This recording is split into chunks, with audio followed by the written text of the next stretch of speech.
welcome to this episode of Screendivers, where Umba, Ricky, and Steve are taking you back to 1987. We are covering The Untouchables, an endless, timeless classic. Hello, I am Ricky. How are you doing? Hey guys, and I'm Steve. Here you go. We're all here. So, this little movie was directed by Brian De Palma and distributed by Paramount Pictures. It's a crime tale, and it's a damn good one. I enjoyed every moment of it. Oh my god, I really enjoyed sitting down watching it with you this week. Ricky?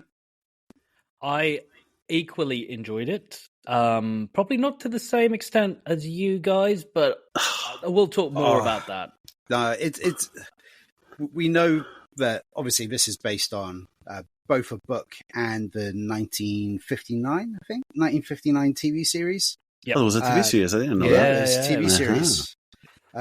So, and we know how it differs from both those other mediums, I should say.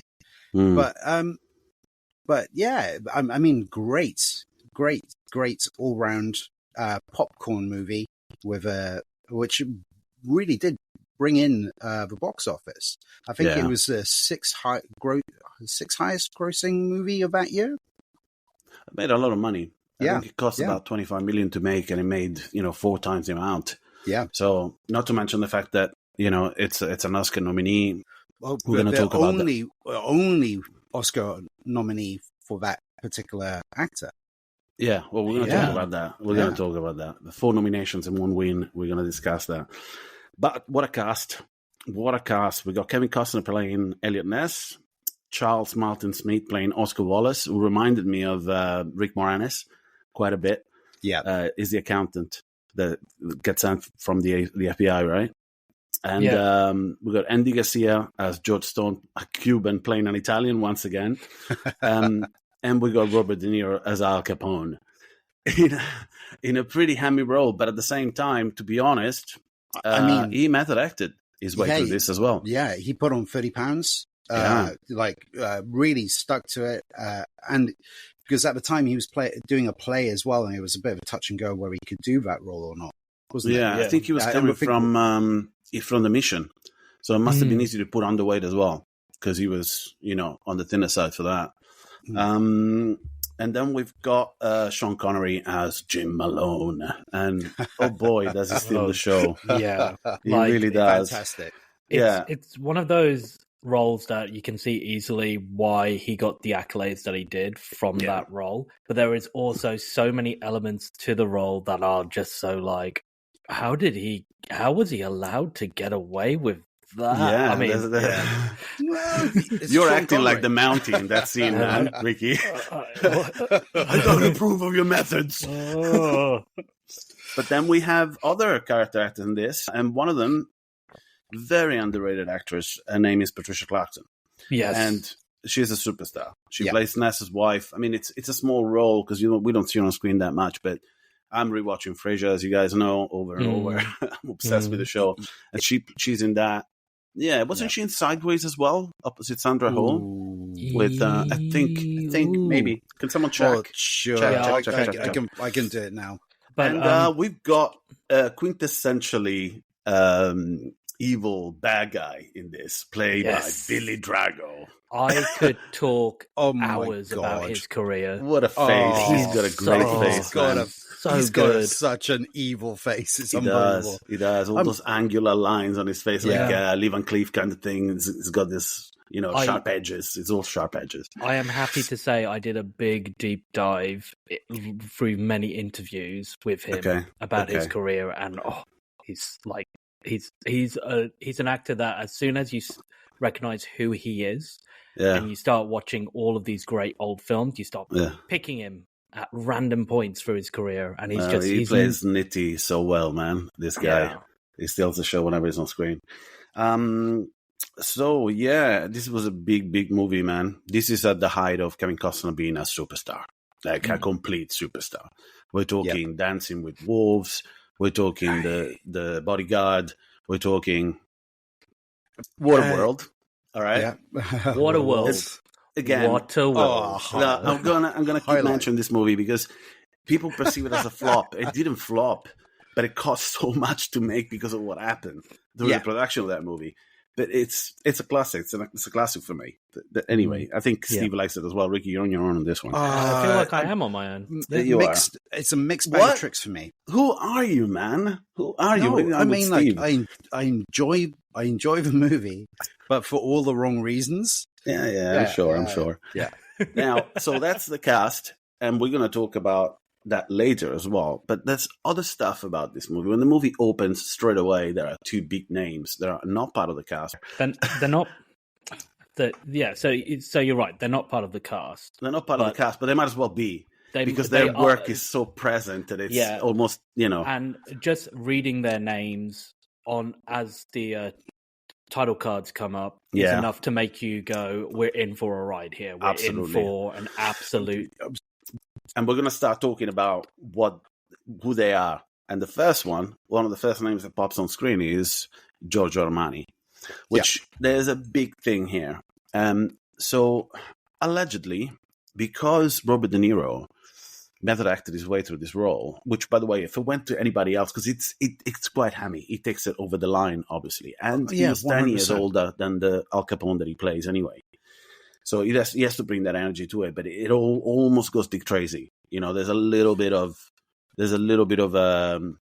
caricature of what a gangster was at the time, but they were. It's a very they were extreme. What we have to remember is that Al Capone was a people person.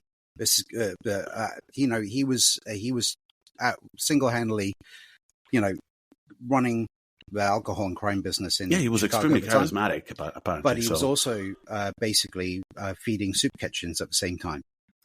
So you got to take in that he's playing the atypical gangster, which is knows that he's gangster, but also knows that he's trying to do some good at the same time.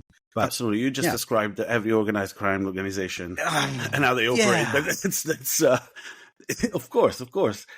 But here's the kicker. I found out a bit of information I didn't know about because we were riveted when we saw, oh my God, Giorgio Armani. And then we kept remarking how good the costume design is in the show. They nominated for an Oscar. Yeah, they were. They didn't win. Yeah. I didn't check who won that year, but they didn't win. However, there's a little bit of a shadow.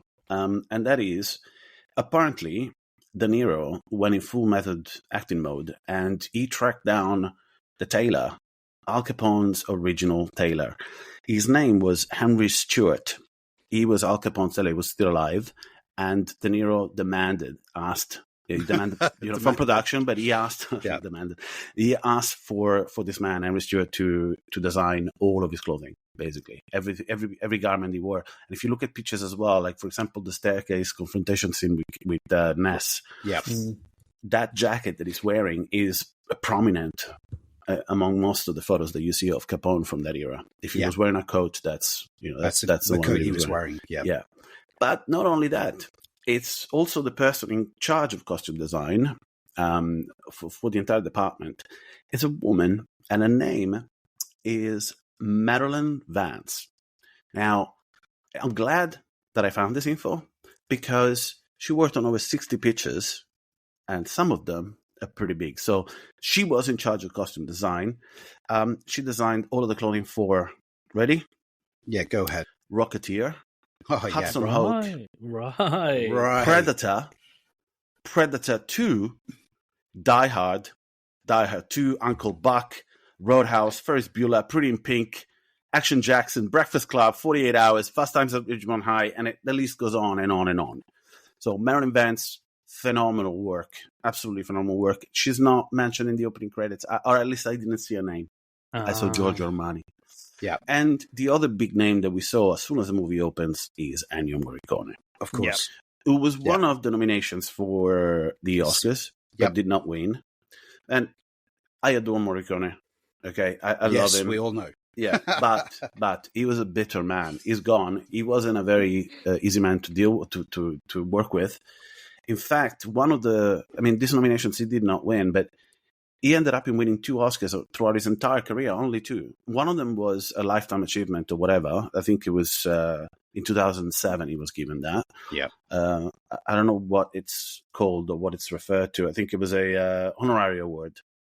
Honorary award in 2007. But then he ends up in winning for the movie he didn't want to do. He got his Oscar for his work in 2016 for The Hateful Eight.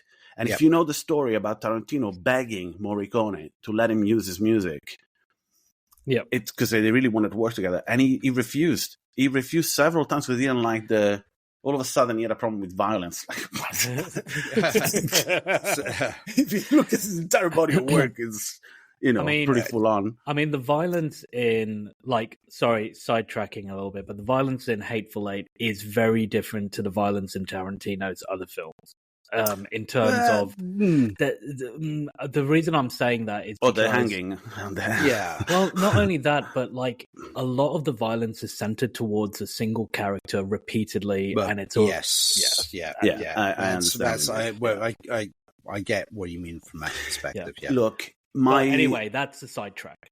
That's fine. My idea on Morricone changed a little bit when I decided to open my mind a little bit to the reality of things. Like, I remember a conversation that took place in Rome last time we visited. Not last time, the time before. I think it was about 2019. My uncle and his partner. His partner is in the world of opera. He's been for many years. His name is Marco Spada. So he knows a lot of opera singers. He knows a lot about classical music and that entire field of music. So we were talking at the table. We were having dinner. And, all of a sudden I declared my undying love for Morricone, and his face changed. So I'm like, what do you mean? So apparently, within that circle, Morricone is not very well respected, and he explained to me why as well. The reason why is because during the 60s and 70s, if you ended up in making soundtracks or scoring for cinema, that was an exit strategy because you didn't make it as a composer. Oh. I didn't know this, and that stigma is still carried on. So all the Hans Zimmers, all the Morricones, it's one of the things that obviously the world has changed dramatically. But I think Morricone carried that bitterness with him for throughout his life because he still lives in Italy. He still lives in that environment. So, he's dead now, but you know what I mean? Like, so until the day he died, he wasn't an easy man to deal with at all. And there was a lot of anecdotes that he shared at the table, which I'm not going to get into, about how bitter it was. So I'm still glad, but it's funny. It's funny that he got an Oscar for a movie he didn't want to make. You know what I mean? Like, it's and don't forget, I think, Ricky, you know this, and Steve, I got to see him live. Yeah. On one of his last performances at the O2, and it was amazing. In fact, as we were watching The Untouchables, there is a sequence where De Niro is on the balcony. Yes, yeah. And is watching Pagliacci, I think it is. Yes. And it's an emotionally charged sequence. He's being told something in his ear, but at the same time he's responding to what's happening, and a single tear comes out. Now, that's the duality of man and this guy, he just ordered a hit on somebody, basically, and he's crying. When I went to see Morricone, the Ecstasy of Gold came on. And it's the one where there's an entire vocalization of there's a soprano. Is it a soprano? No. The soprano's the highest one. The highest. It's the highest one, is it? Yeah. Anyway, how do we get out of this cul-de-sac, man? I don't know, man. You started it. But point of the matter is that I react in a very similar way. Like, it's because you're overwhelmed with emotion. It's your body reacting. Like, it's not like, have you ever been to see like a 40-piece orchestra or? Yep. Yes. You have. And 100%. What was your response the first time? Well, it's overwhelming.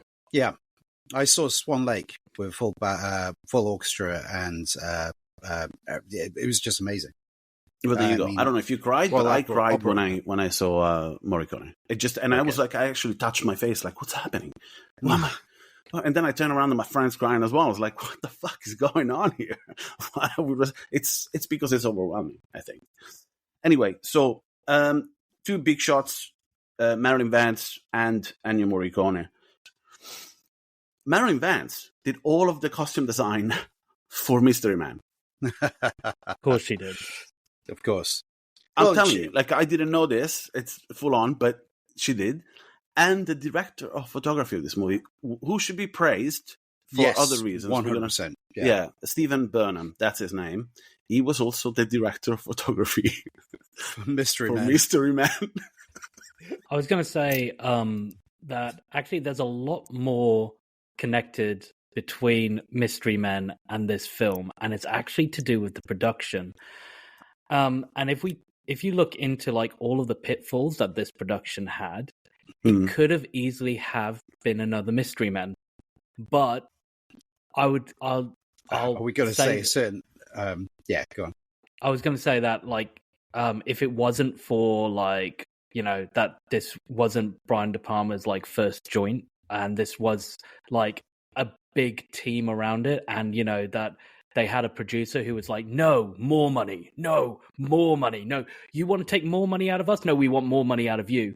If it wasn't for all of that, this wouldn't be the film that it is. Well, yeah, 100%.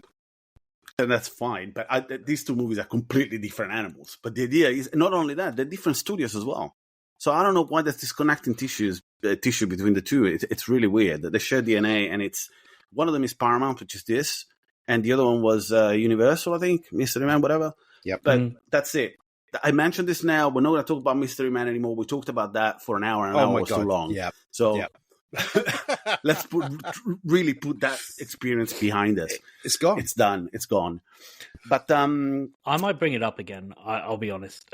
Yeah, okay. Feel free. I'll just leave. That's fine. You guys can talk among yourselves. It took a while for us to get here, but here we are. I got to ask Ricky to give us an overview of what this movie is about. Okay, well, this movie is about the 1920s, actually closer to the 1930s, because it starts off with a 1930s little scroll, but it is to do with the fact that Al Capone has now pretty much taken over Chicago, and he is a racketeer during the Prohibition era of America, and he is basically living large, and just as he thinks he's on top of his game, the FBI have decided his theme tune is so good. It's so good. Yeah. So good. That fanfare by Morricone. It's called Al Capone, that thing, with the opulence. Yeah. We were both, when me and myself were watching it, we both looked at each other like, opulence. Yeah, opulence. Yeah.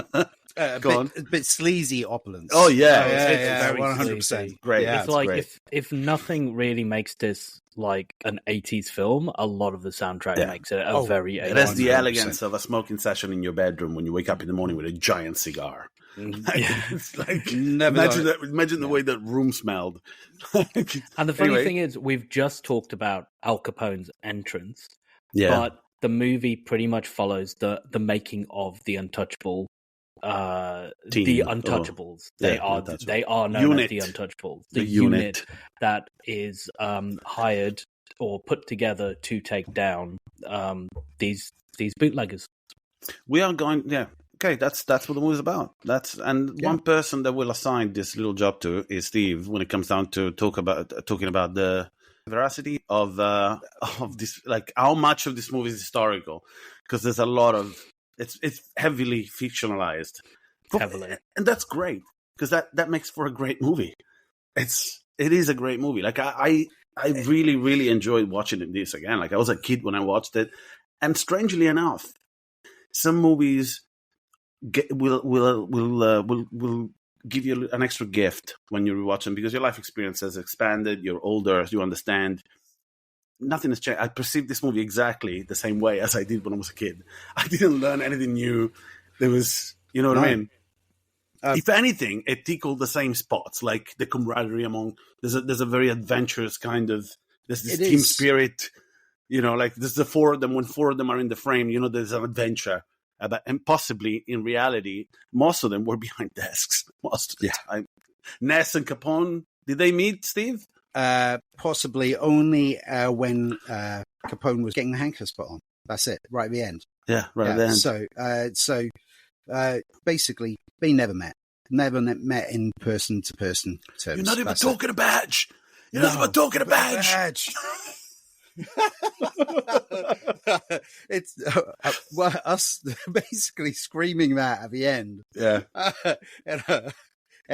Well, in my mock It was great, man. accent. That's fantastic.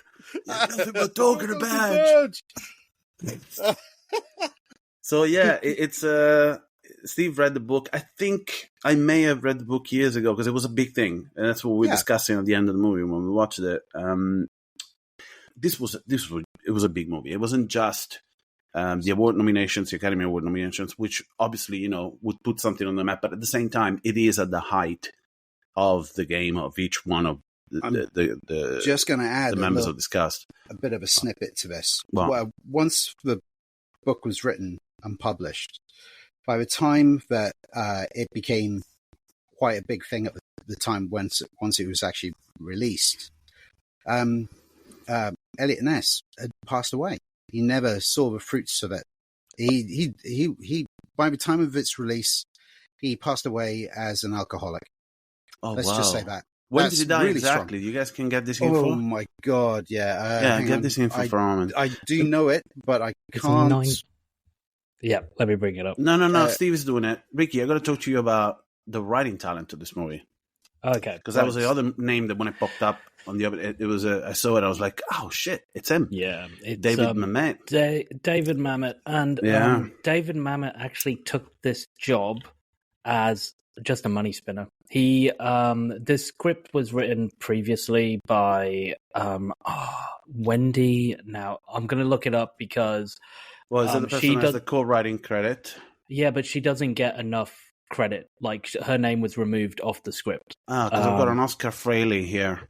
Yeah, Oscar Fraley was the guy who helped Elliot Ness write the book. Okay. Whereas David Mamet was brought in not last minute, but kind of brought in after the fact. And it was all very contentious by the sounds of it. If you read, there was a whole David Mamet interview on like the 25th anniversary showing of The Untouchables, which he was interviewed at. And he was just very much like, the money was good. I didn't believe a single word of the book.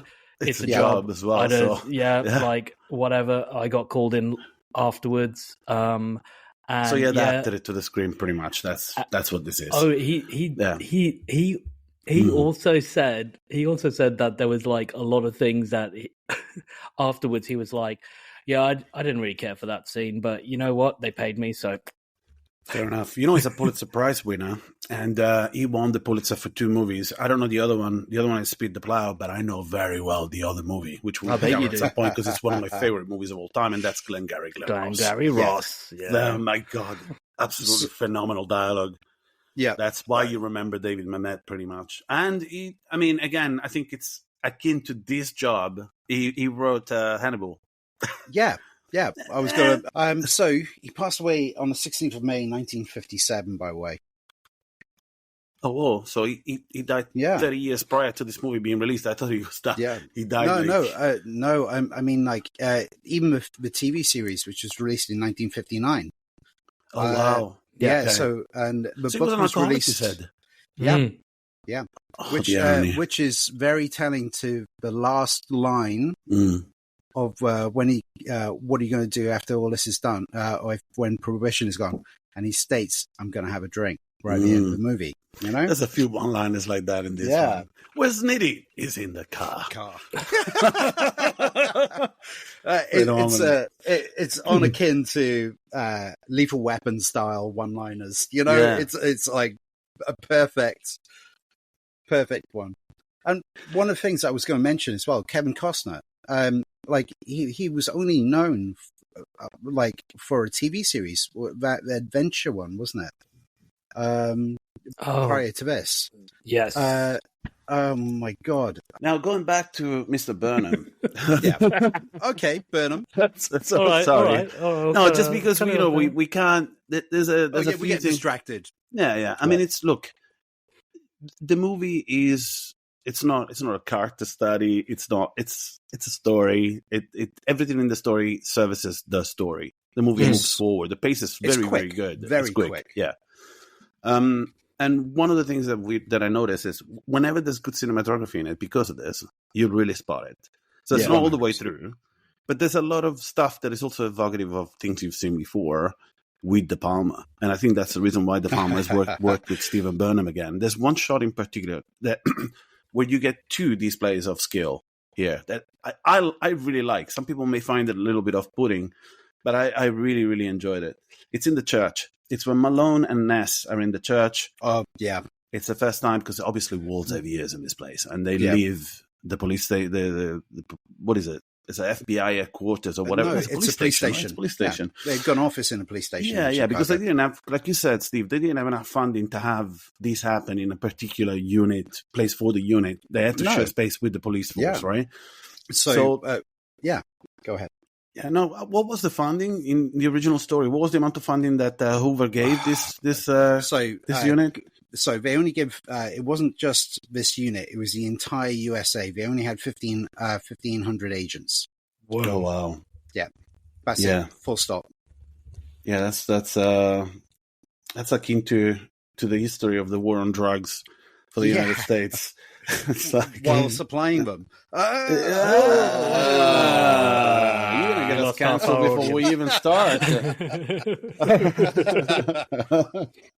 Anyway, we're not going to talk about geopolitics because we know nothing. We know as much as we know about opera. So that means very little. Yes, very little. So wait a second. Let me stay on the cinematography here because there's a couple of things. In that sequence, in one sequence, there's two things that one of them remarks what you are going to see throughout the movie quite a bit, and then what you are going to see from Stephen Burnham's work throughout his career. Because then I started, it was evocative. I started thinking about it.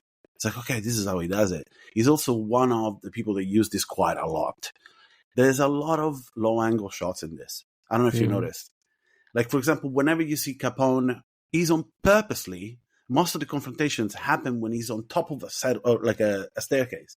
So he's above everybody else. You know, he's like, he's unreachable. They may be untouchable. But, who are the Untouchables? Is it the unit or is it him? But But the low-angle shots in cinema in general, as you guys know, they always give this. You use a low-angle shot when you want to make the character imposing, larger than life, or and there's a lot of that here. But then something else happens in this, which it kind of threw me off because I haven't seen it in a while. And remember that this is before digital filmmaking.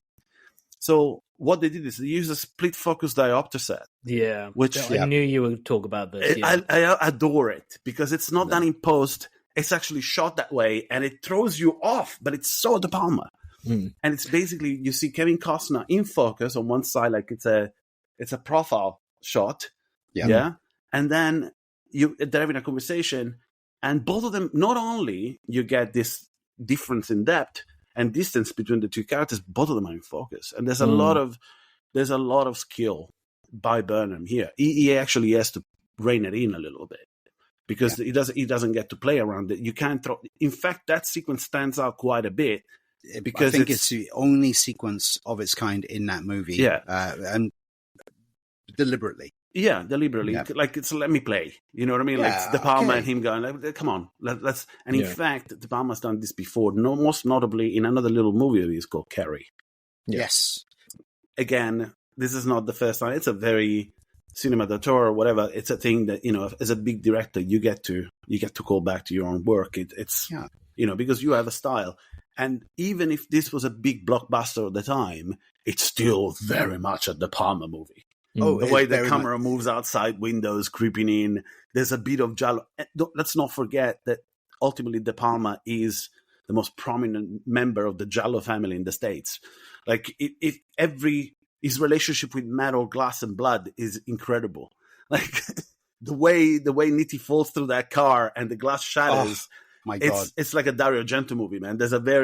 In fact, I kept turning around to Steve to go, man, his relationship with glass is fucked up.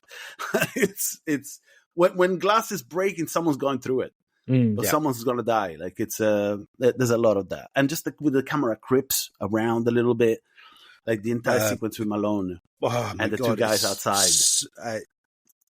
so well it's done. giallo. Yeah, it looks like it's a horror movie. All of a sudden, it's like you get this slasher kind of vibe. Well, yeah, to the entire it's all thing. connected to like those stuff like Maniac in New York, the New York film Maniac, as well as a few other of those films where. Well, you could talk about two of the most important giallos, American giallos, and one of them is Body Double. Yes. Body Double, yeah. And But, the other I one is mean, Dress to Kill. Dress to Yeah, Kill. but Oh if my you- god, I if forgot about you Dress think- to Kill. Yeah. If you think prior to that, But wait a moment, sorry, just a second. Body Double is also shot by Stephen Burnham. Same guy. Yeah. Okay. Yeah. So go on. You were talking. So if you're talking about, if you look at the way that cinema has gone in the US, a lot has got to go with the sort of B-movie style, especially the New York era going from the early 70s, where they just created film after film after film. And of course, it was hook or by crook. It was that Grindhouse feature. They knew that they were making these films as cheaply as possible and sticking them together with like a couple of other features for a weekend. Pig, notably, or Don't Go Into That House. And those films all had these like, just get it shot and get it over and done with. And of course, the whole thing about 1970s New York was that, you know, it was during a time where there was no money in New York at all. There no, was, there you know, wasn't. no. There Except wasn't. for You a wouldn't go film. out at night and be safe in certain areas either. It's Yeah. not a Brooklyn or like all these areas that the Bronx that are sanitized now. They were not like and at all. I've got a whole book called Fun City Cinema, and the pictures of New York from 1950s to the 1970s are astounding just because of the amount of rubbish, decay. Most of the buildings are decrepit and falling apart. It took toward the end of the 70s with your what's that film, French Connection and things like that, where they started bringing in the money into New York, taking of Pelham 1, 2, 3. They started bringing in the money and being like, well, you can shoot here and all of that stuff. That New York started doing an about face and actually became the city we know now. Yeah, now it's impossible to get a permit to shoot in these places. Most movies are shot in Canada because of this. But Vancouver, isn't it? Usually. Yeah, this movie, by the way, takes place in Chicago, but they're two cities that were akin to each other. Although Chicago was probably better off money-wise back then. Yeah. So about his body of work as well, we should talk about a little bit about what Burnham has done besides working with De Palma. Because I'm bringing this up because Ricky, there's one of your favorite movies. Is DOP. Rumblefish. Go on, because I have Rumblefish. Rumblefish. Yeah, and you mentioned yeah. Rumblefish to me. Yeah, he did St. Elmo's Fire. He did 8 Million Ways to Die, Al Ashby. He did The Outsiders, again, another Coppola. So, I mean, all these guys knew each other. So, you know. Yeah. Casualties of War, which is by De Palma. I forgot De Palma. I forgot. That's another movie where De Palma needs to service the story, but he's got a great cast for it. I want to watch that again because I really enjoyed that when I was a kid. Yeah. It was off the tail of bigger movies like Platoon, Hamburger Hill. Yeah. But this falls. It was more like, okay, you know nothing about this war because you're a teenager, but I'll give you two actors that you're into, and I'll throw them into this world, and that's Casualties of War. Yeah, that is Casualties of War. Yeah, and Carlito's Way as well. Which we discussed. Yeah. So he's worth. Mission Impossible. I was about to say you didn't mention Mission Impossible. This is exactly what I was going to say. It's De Palma. De Palma. What the fuck? The original Mission Impossible is De Palma. Yeah, and it's probably the same DOP as well. Yeah. Yeah, it's the same DOP. Yeah. Yeah, that's what I'm. Look, I know. And then did you say Snake Eyes? Snake Eyes? Yeah. Okay, Come on, that's a piece Snake of Eyes? shit. But anyway, It's brilliant. It's a brilliant piece of shit. Yeah, it's a brilliant piece of shit. Especially again, okay. you know my Dear love listeners, of actors. I'll put this out there. I'm going to fire this too very soon because I'm in the position to firing them. I'm not. But if you would like to join our podcast, please, because you may have a better taste in fucking movies. Right? What is going on here? No, anyway, I need to look. You can't film that again. I know this is like my little kink, but a film ending with one of the main characters looking straight into the camera, bloodied, dripping with blood, going, "You got snake eyes." It's amazing. It's amazing. Not the bees. Okay, Oh my god. A, B, C, D, E, F, G. Are we going to do like Nicolas Cage quotes for the rest of the episode? No. Let's just No. do that. There's too many. We don't have enough time. I'm a sexy cat. Okay. All right. I want to talk about the start of this film. Okay, we've already done Al Capone getting the shave. That was incredible. Mm-hmm. But what I want to talk about is actually how slow the start of this film is. So you had the very slowness of, first of all, you had the title, the information about this, the 1930s, blah, blah, blah. And then it was a very slow crane shot down to Al Capone's face. And then he has the interview with the reporter. Yes. But Reporters. straight after that, with reporters, sorry. Straight after that is the slow zoom in with the girl and the shop. And that scene's actually quite slow. It's not a bang, bang, action, action, dialogue. It's really slow. And then finally, the intro to Elliot Ness, and he doesn't say a word. Those three scenes are probably one of the slowest starts to a movie I've seen in a while. And that yet doesn't affect the pacing, though. It's brilliant. No. It's brilliant. It was like, one thing, I've had a conversation with you, Umba, to do with like Evil Dead Rise and a lot of films that have come out recently where things are like too quick. Things are like snap, snap, snap, snap, snap, snap.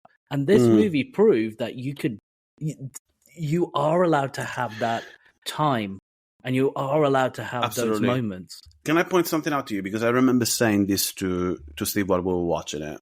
And it's not like we discussed about Chekhov's gun and the importance of Chekhov's gun in storytelling, particularly in modern times, because we live in a different era. So I believe that if you have 2 hours to tell a story, if you're making a movie, obviously, the way media is distributed has changed. So character development normally happens best on streaming platforms because you have 10 episodes, 20 episodes, whatever the hell, 10 episodes, let's say, 6 in the UK and 10 for the rest of the world to tell a story. That allows for a lot of character development. You got 10 hours, you got plenty of time.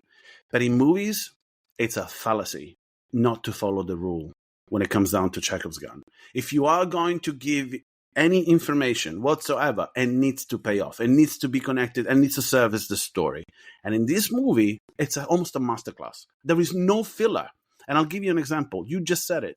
The opening sequence is Al Capone being shaved. He's being cut. And people associate that name as one of the most violent gangsters of all time, right? It's like Al Capone was. There's menace attached with the name, right? He gets cut. He looks at the blood. He has a reaction to it, but he doesn't do anything. And it's not on screen. It doesn't do anything on screen. Then the next sequence that we see is the complete opposite. Because you basically see a girl being blown to bits. No fucking consideration whatsoever for collateral damage. And it's the entire sequence with, sir, you forgot your bag. And then the explosion, right? It shows you how disconnected he was from everything. Mm-hmm. He tried to be as disconnected as possible from any criminal activity so he wouldn't get busted. But the idea is he was still in charge of everything. So, about Chekhov's gun, every sequence needs to make sense. Here, there's something that is called back to 3 times. And the last time it hits it, it's so hard. And it's an address. And the address is 1634 Racine. The next shot we see is, Ness, or the next series of sequences are about Ness realizing how difficult this is. Him dealing with the public humiliation of not being able to get to this guy. He knows exactly, the entire city knows exactly who it is and what, but they don't know how to go about it because there's corruption everywhere. So when you work within that system, it becomes very difficult. So he goes and looks outside for help. And after he meets Malone's character, played by Sean Connery, he goes to... There's no sequence in which there's an exchange of addresses, but, he has the resources to find where the guy lives. He finds where Malone lives and goes to his house. And we know immediately that he's going to his house. We're not told this. But all of a sudden, there's something very prominent in the middle of the screen. The entire sequence of him going to Malone's house for the first time opens, slowly panning down, and we're given an address. Why? It's right in the middle of the screen. This is the first 15 minutes of the movie. And it's like, I actually turned around to Steve because I didn't remember this. It's, such an important part of the movie, but I completely forgot. And the name of the street is in focus. So it's not on the side of the frame. It's in the middle, right bang on in the middle. Like, as the viewer, I want you to know you have to read this. You are reading this. There's no way that it's not just a street sign. You are going to be forced to know this name, the name of this street. And the name of that street is Racine Avenue. And he goes in. The movie goes on. And then we see this street again. We see it when there's the execution of Malone, because that's what it is. It's a full-on execution. And then towards the end, the finale of the movie, we're basically witnessing Elliot Ness getting a reason to kill the guy who killed his friend. And it's the matches, right? The packet of matches. That's what you were talking about. I was actually going to say, you see that book of matches prior. Again, well. so four times. Four we times. are given this 4 times. But you don't see that in movies anymore, not to this extent. It wasn't direct. When it happens at the end, you'll go, oh, shit. Oh, and he even says it. He says, I used to have a friend. Who do you know? I had a friend on Racine Street. Yeah. Yeah. And to leave Racine Street alone for the rest of the episode, as I was looking, wow, I wonder if there's any more significance to this. Guess what show paid homage to this entire thing? I can't guess. The Walking Dead. There's a character. I stopped watching The Walking Dead after season 5. There was no reason to watch the show. Yes, The Ones Who Live is very good for anyone listening that is a fan of The Walking Dead. I can tell you, go back and watch the new show. It's, if you miss Rick and Michonne, it's a reason to watch. It's amazing. It's awesome. Then, let's just say that The Walking Dead kind of insisted upon itself a little bit too much. Yeah. But the first 5 seasons are worth watching, in my opinion. And there's a character that we were introduced to if you fell out of watching the show like I did. A lot of people dropped the show when Rick left, pretty much. Yeah, pretty much the same for me. Because Lincoln was phenomenal in the role, it was a reason to watch the show. Carl. I still love those memes. And all the memes. Yeah. Huh? All the memes, of course.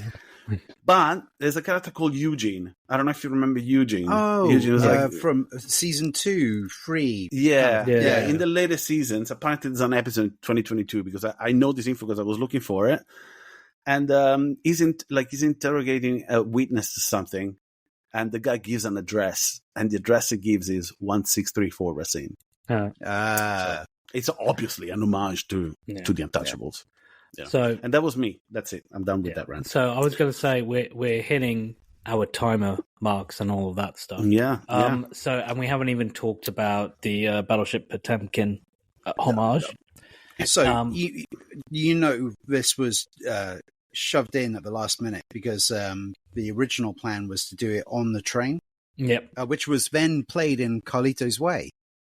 Oh, so, the entire train. That was reused later on, but because they were running out of time and money on the picture, he shot it on location. He basically drew the entire sequence on location. Yeah, in De Palma. Did you hear how he paid for the film? No. So so if you don't know about old technology and all of that stuff, reels and reels of film cost a certain price.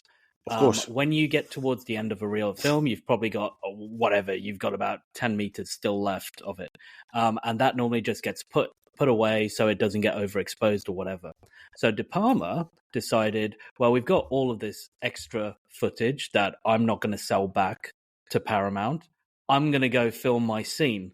And that's how they got all of that footage of the staircase. Wow. From all of the cut-offs from the daily rushes that, weren't used. And he was like, yep, no, I've kept them all in a suitcase in the back or whatever. Let's go film this.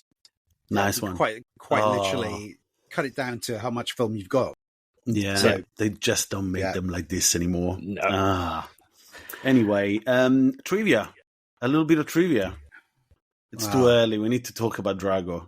We need to talk about Nitti. My God. He's so Who wants good. to take the lead on this? I absolutely love this guy. He's in Pale Rider, but most notably, he's in a lot of horror. He's in a few Rob Zombies. He's also in the remake of The Hills Have Eyes. Yeah. And he is. You cannot get a character actor as good as this. This is like one of those character actors that, like, you know, turns up, gets told what to do, and then steals the show. Was he in The Warriors? I don't think he was in The Warriors. Are you sure? But I'll have to double check that. Face. I know he does definitely. But one of the stories that he saw, like, so where I got the story of how Brian De Palma did the Battleship Potemkin stuff was actually from an interview with him, and he basically broke it down. But not only that, he used to say that because they were filming in Chicago, he would constantly get people coming up to him and being like, "Oh, can we get a picture of you?" And it's like, okay, cool. And then he'd find out later that, that was they wanted a picture with the grandchild and you because they're related to the Needy family. And he was treated like royalty around all of Chicago and like taken out to blues bars and all of that stuff and treated as if he was needy because they were sort of like, hey, you know, you're doing us a service and all that stuff. Come on, let's go party and all of that stuff. And of course, he wouldn't say no. For our listeners that may be strange to what we're talking about, Battleship Potemkin was a seminal propaganda movie, let's say, black and white movie. And this movie pays a huge homage to it in the stairway sequence. So it's a series of set pieces that needs to be watched. It was parodied by Naked Gun. I can't remember which one. Yeah. I think it was first. Was it the first one? It might, yeah. I remember it being parodied, but I can't remember which one. Basically, it's definitely not the third one. Okay. I'm still here, but as you guys can see me on camera, so you know what I'm doing. I'm actually going through Billy Drago's acting career. Man, he's in Supernatural as well. Yeah. He's in an episode of Supernatural. He's in a bunch of stuff. Is he still alive and working? No, he's not. He passed in, was it 2000? No, 2019. 2019 he passed. Oh, he almost worked all the way until he probably got sick. 2014 was his last credit. But I wanted to just check if he was in The Warriors. A movie that keeps being mentioned by us, so we need to watch it at some point. Oh, yeah. We do. The Warriors man, he played Lucky Luciano in a movie called The Outfit, which has 3.4 on IMDb, which doesn't matter. Well, his biggest thing is one of his first roles was he was in Pale Rider, and he was shot by Clint Eastwood. And there's he's got this whole story of how the squib on his neck didn't work properly. But if we ever cover Pale Rider, we can talk about it then. Okay. Speaking of squibs, did you know that this is one of the little bits of trivia you guys can go and gather, or you can listen to our episodes because we do the gathering for you people. Apparently, Sean Connery got injured on set during the sequence. Yeah. And some of the blood, a lot of the blood from his death went into his eyes from the death sequence. And they had to carry him to the hospital, but apparently De Palma had to beg him to do it again. He stole the paramedics to do another shot of the take. And Connery went, all right. I can't do a good Connery. That's okay. What is it? What was that? I wasn't doing it right. I wasn't doing it right. Don't worry. I wasn't doing it right. Can I just say you're so selfish. You're super selfish, Mr. De Palma. Scene when he, if you were a woman, I'll slap you. Oh my god! You saw that interview, right? Oh my god! That kind of put a. He was still a great actor, but he really spoke out of turn. I was having this conversation with someone older. They went, there were different times. I'm like, what are you talking about, man? But we're back in our place. That scene where he gets shot by Needy and all that stuff, I actually laughed out loud at that because the Tommy gun. He did a proper bullet dance. No. And now what? The dive? Are you talking about the dive? It wasn't even the dive. It was when Kevin Costner comes in and he's like, "What is it? What is it, Malone? What is it?" And he reaches for something, and he gets given the necklace, and he's like, "No, what are you prepared to do?" I was like. How did they keep a straight face during that scene with him going, no, what is It's it? fucking great. Like, what is it? What is it, Lassie? What is it, Lassie? Get out of my face. I from a trivia kind of point of view, Yeah. I did want to point out that Marlon Brando was originally offered 2 weeks' work to play You're Yeah. joking. Capone? Al Capone. Yeah. Okay. And this And should he lead was- you into your little factoid about Bob Hoskins. Well, no, you can do the Bob Hoskins. No, you can do the Bob Hoskins thing because you sent me the reel about Oh my god, it. Steve, Right. Ricky, you know this, right? Yeah, I got Steve Have sent you it seen to the me re- separately. Ah, yeah, okay. yeah. Take the lead, Steve. Tell us about Okay, what so- what is it about Bob Hoskins, Why Steve? don't you tell us? Let's keep interrupting him. Let's just tell us about Bob Hoskins, man. So Bob, I want to Bob, finish. Bob. So Marlon Brando refused $5 million for 2 weeks' work. 2 weeks' work to just be Al Capone. Horror. Which leads me straight into another person who could have possibly played Al Capone. So, which is Bob Hoskins. And one of the reasons why he Do you was want to kind of tell our chosen- listeners where you found this information, so they can? You want to send them the reel? Well, We probably are going to have 3 people listening, so you can do it individually. We probably know them as well. Send it on WhatsApp to the people that are listening to the show. Ask Yeah. Steve, please send him a message after you listen to this, and he will send you the reel in question. Go on. But Umba first brought this up to me, and that went for me looking for this clip. So thanks, Umba, for bringing up. You are more than welcome, sir. Because I could remember that nugget where Bob Hoskins was originally offered role, but I couldn't remember why, and I couldn't remember, what became of that kind of situation. So Okay, tell us. We're you hanging, were man. right. Tell us. well, well. You went full Wow. walking there. We'll warm up. let's just go. It's got a break. Go. So basically, he was paid a 3-figure sum to basically sit in his ass and do nothing, only to just get, if it doesn't work out, would you like to be it? And he opened his mail one morning, and there was a check for a 3-figure sum, which is quite a From nice De Palma directly. From De Palma directly. How much for? I think it was 2,000. No, it was I think it was 20,000. 200,000. I'm looking now. 200,000. $200,000.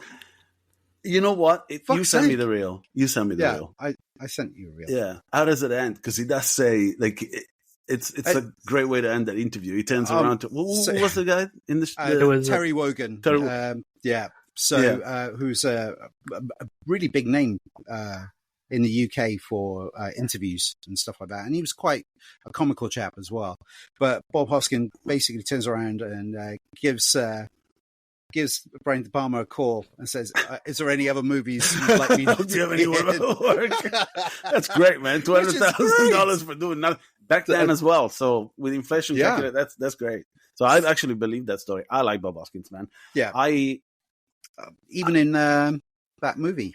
He's always good. He was in Who Framed Roger Rabbit. That was my introduction to him as a kid. I thought we were Not talking about the Mario best, Brothers. Yeah, the What? best one. Best Mario Bros. Well, right? the best one, believe it or not, we have different taste on things. Oh yeah, you're We've right. seen- The Illumination Super Mario Bros. Is the best. Yeah, you're right. Yeah.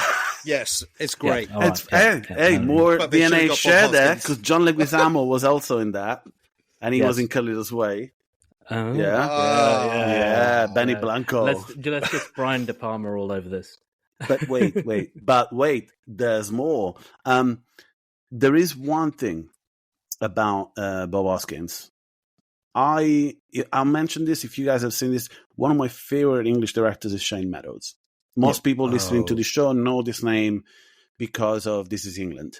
And, it's a masterpiece. But I like his work, and I like the way his work changes over time. Like, for example, I never used to listen to the Stone Roses, and all of a sudden I watched Like a Stone, which is a documentary about the Stone Roses by a Stone Roses fan, which is Shane Meadows, and it's phenomenal. After watching that, I was riveted to the point in which I started listening to the Stone Roses back catalog.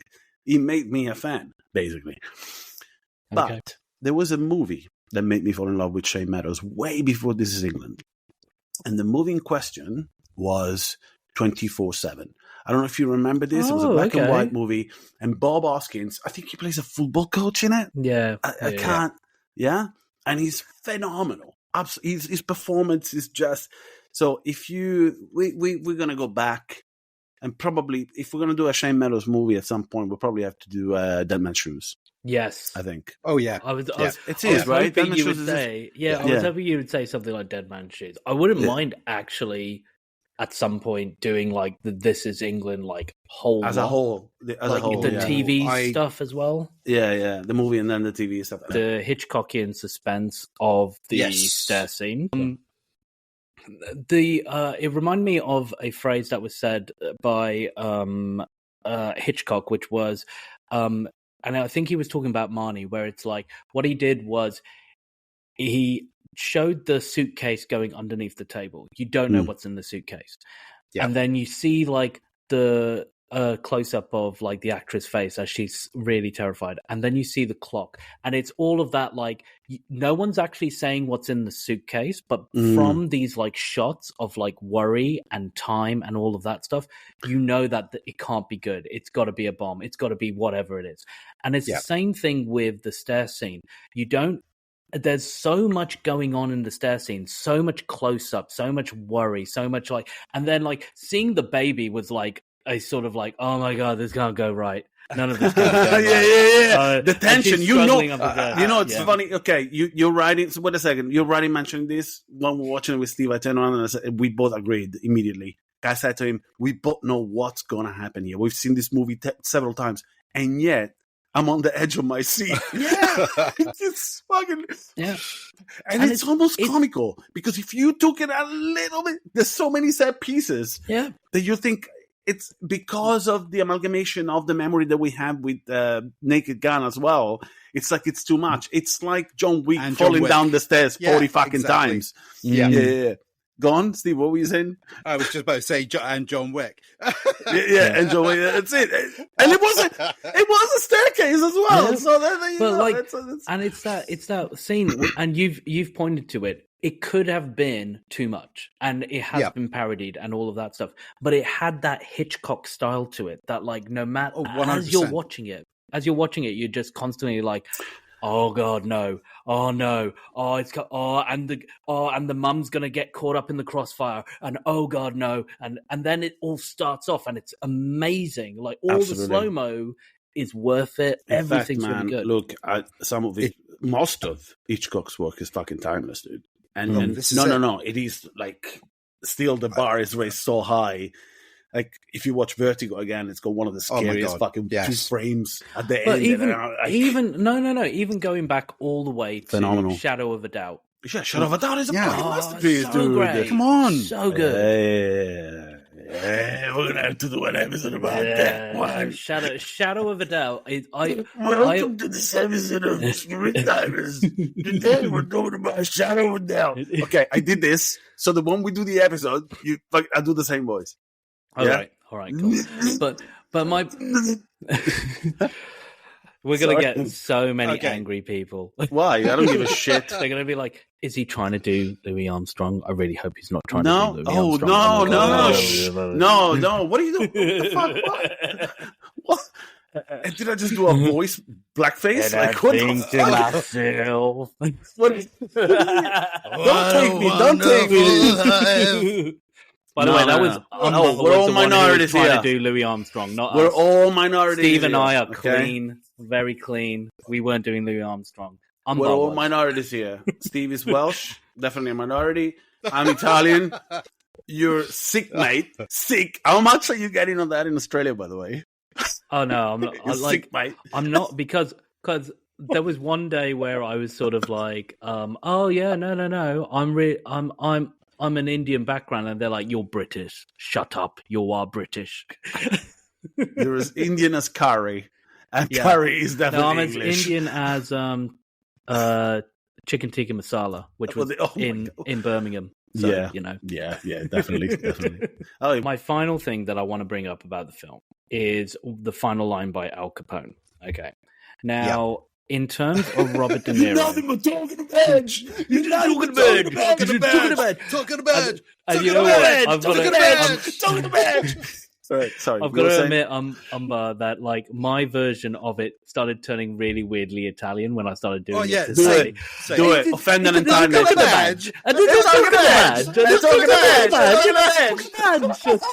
That's a soundbite for the end of the episode.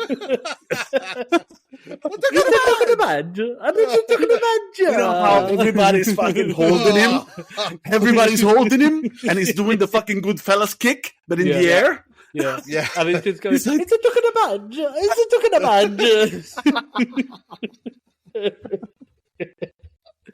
Anyway, what I found out, so I said to Sal beforehand that one thing that I heard from a Mark Maron interview about Robert De Niro is that Robert De Niro is very much a sort of guy who doesn't really learn his lines, and it's fine because he's like done it for years and years. He's in there. He's method acting. Yeah. He's in there anyway. I think when if you hire him, you know to expect that. Yeah. Right? So this whole thing that Mark Maron was talking about the Joker, because he's in the same scene as Robert De Niro in the Joker.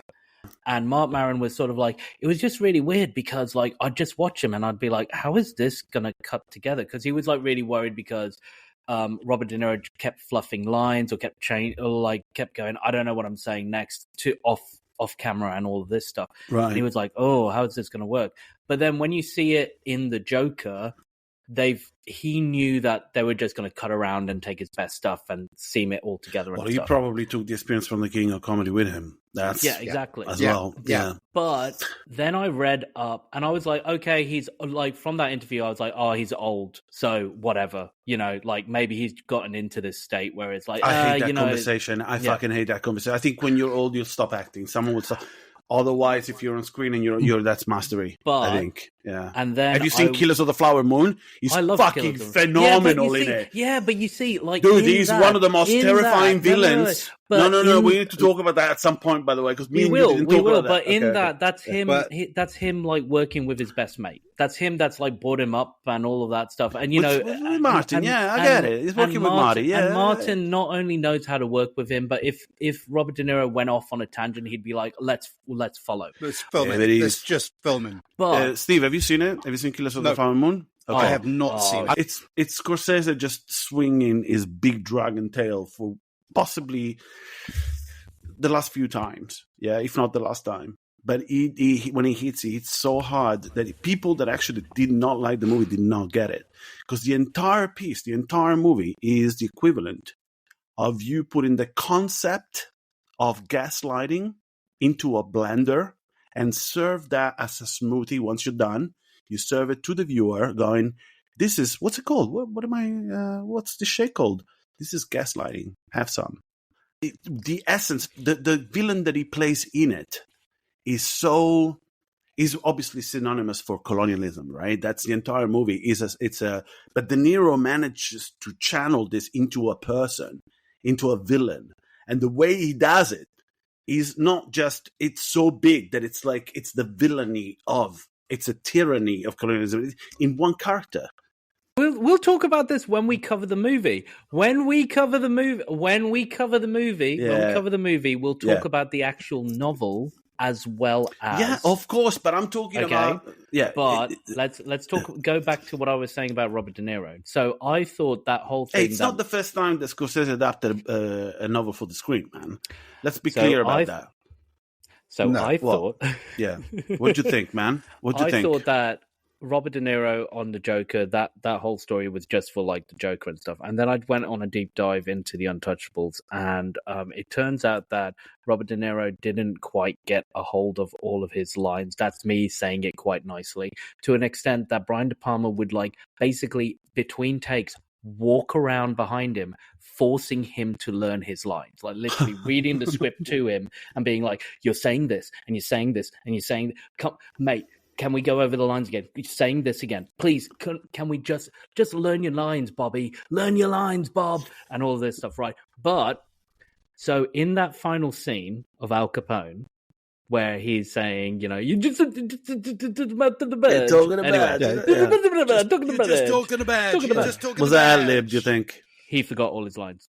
He had a whole thing. So that's why he repeated it over and over again. He just repeated that. You know what? That's funny you're saying. Yeah, there's actually there's 2 or 3 instances in which he repeats the same thing over again. What did I tell? I want his family dead. That's been. You remember that sequence, right? When he's ordering another hit, basically on Ness. Yeah. And he's going, I want him dead. I want his family dead. Yeah. Like it's been parodied. I think there's a comedian called Pablo Francisco who's renowned for doing a very good Arnold impersonation. Okay. And it was about Little Tortilla Boy. Do you remember that? Do you remember that? No. He's talking about a fictional movie with Schwarzenegger called Little Tortilla Boy. You got to get out of here. They're going to take my tortillas. And then this bit is like, and he does the typical, like, I smoked 1,000 cigarettes trailer voice in which he goes, one man in the city, you must fight to survive. And throughout that entire bit, I'll send you the reel on WhatsApp, and to your listeners as well. You'll get a message from me as well. You can ask for this because you have my number. Yes, you can just message us, and I'll send you on WhatsApp, not on Facebook, not on Messenger, on WhatsApp directly. Because I know exactly who's listening to this. So, but he basically, in this trailer about Schwarzenegger playing Little Tortilla Boy who gets in trouble with the mob, he does a bunch of mob voices. And the voice, as we were watching the Untouchables the last time, I realized that's where he got it from. Because he was going, I want him dead. I want his family dead. There's no other movie where it's done and delivery is like that emphatic in the same way. It's a thing. I'll send you the reel later. Pablo Francisco. Okay. Okay. So very little of this episode will be shaved. Anything that you would like to say, Steve? Conclude. Take us to the bridge. Are we rating? We will. Yeah, I was actually. Just you know say, what? Rick is right. Let's rate. Yeah, let's just rate it. Yeah. Is this a watch? It's one hell of a watch. It's one hell of a watch. I will watch it again every 2 years. How many cigars how many cigars are you giving this? Out of 5? Out of or 10? Whatever. I'd say 10. Let's do it out of 10. 10. Okay. It's a full box. It's a full box for me. Full box of cigars. Yeah. Cuban cigars, like Andy Garcia's just give me my doggy. Absolute dog shit. I'm gonna say. What's your real name? Giuseppe Petri. Soy Giuseppe Petri. Yeah. Sorry, I am from Cuba. It's a political refugee. Yeah, I am from Cuba. Anyway, he's great though, man. He's like, you got him. Don't worry, son. I am Irish. I got him. Dude, wait a second. Before we got Steve's rating, but we're gonna go back a little bit. We're gonna talk about the guy that plays the dude that gets shot in the head, right at the hand on the stairwell. That dude, my God. You know how he's gone with his teeth? He's like, it's like he's fucking speeding off his fucking mind or something. I wrote down he is chewing the scenery literally. Like, it's great though. He's a great henchman. It's like a Batman henchman almost. Yeah. And the reaction of the guy that looks like John Hurt, which it's not, it's a Jack Yo, whatever his name is, the guy that plays that accountant. Steve is like, he knew. He goes, look at his face when he turns around and sees what happened. He knows he's going to talk in court. It's great because it's like, he shot him right between the eyes. Yeah, Giuseppe Petri. I've got you. Giuseppe. That entire sequence between Garcia and I like this kid. Right after he insults him. Out of this episode, that has been the best Sean Connery impression. That one. Now. Sorry, I'm going to shave it off. Or shave it. Okay, so full box of cigars. Thank you, Steve. Steve, was that the end of what you wanted to say about like why you're giving it a 10 out of 10? Well, because we're just going over, and no, don't worry. To be honest, it ticks all the boxes. It's a fun movie to watch. It's got a great soundtrack. The score is phenomenal. Oh my God, just sitting there. Can you believe? Do you remember I told you? Yeah, we were watching it because I was reading on IMDb before we did that watching. Some prick in the comments. I actually looked, dude. Yeah, I know. Fuck this guy. I'm gonna find out where he lives, man. There's somebody on IMDb when he led the entire review by saying, "Oh, the score was insistent and it was invasive," and I'm like, "What the fuck are you talking about?" Oh my god! What? It wasn't the score that was meant to be on the film. Of course. Yeah. But also, there's a little snippet. So they, in the trailer for this as well, they used his other nominated soundtrack for the trailer from was it The Mission? Yes. Yeah, which is still Morricone. But it's still Morricone. Yeah.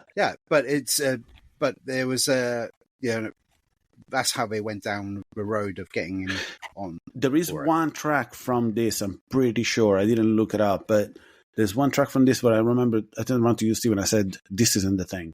There is a bit, obviously, most of the music in the thing is my Morricone, but there is one piece of music in particular that it's in there. It's in the thing for sure. Ricky, are you finished too? Yeah, go ahead. Yeah. Ricky. Okay. So be very careful, mate. I am very okay. No, don't. Oh my god! I've been waiting for this because I knew you guys like as soon as you guys have been messaging me and being yeah, and I've been like, oh my god, you guys are gonna hate me so bad. Just fucking go, man. So you don't have to use the cigars as a rating system. You can pick your own, by the way. Go. Oh my god. Go.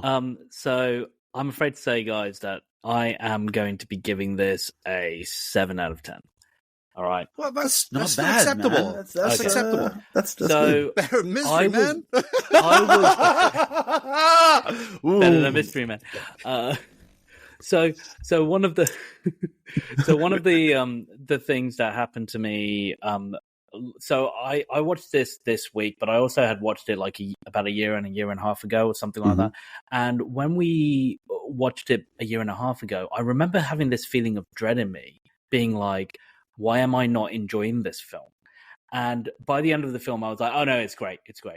And I had this same dread this week. I sat down and I started watching it and I'm like, oh God, this is what is, and there's just so many parts of this film early on that made me go, I'm going to be giving this a 5.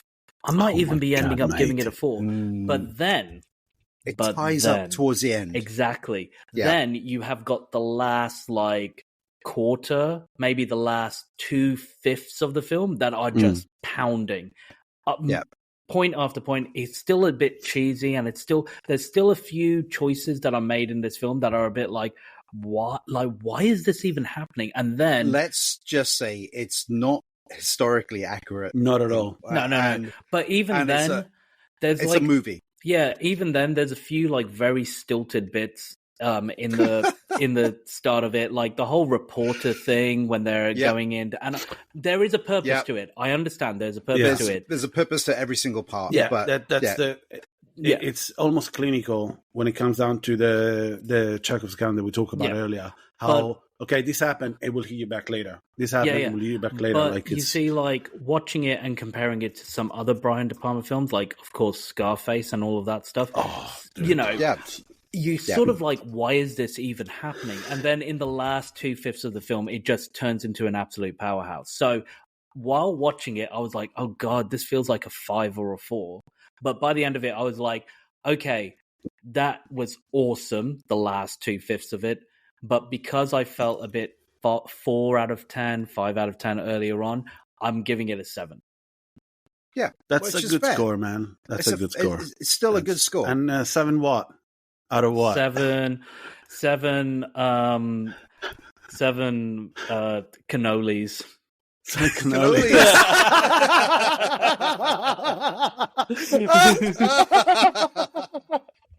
You racist prick. All right, that's fine. Right, okay. It's my turn, I guess, right? Yeah. Okay. Yeah. So I give this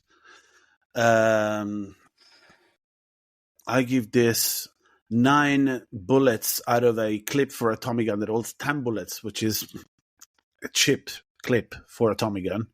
That's a very chip clip. But it's a 9 out of 10 for me. And the reason why is because I have never felt as old as when I say these kids today, or they don't make them like this anymore. That's the other one. They don't make them like this anymore. And they don't. They just don't. There's something about the practicality of a movie that in scope is huge.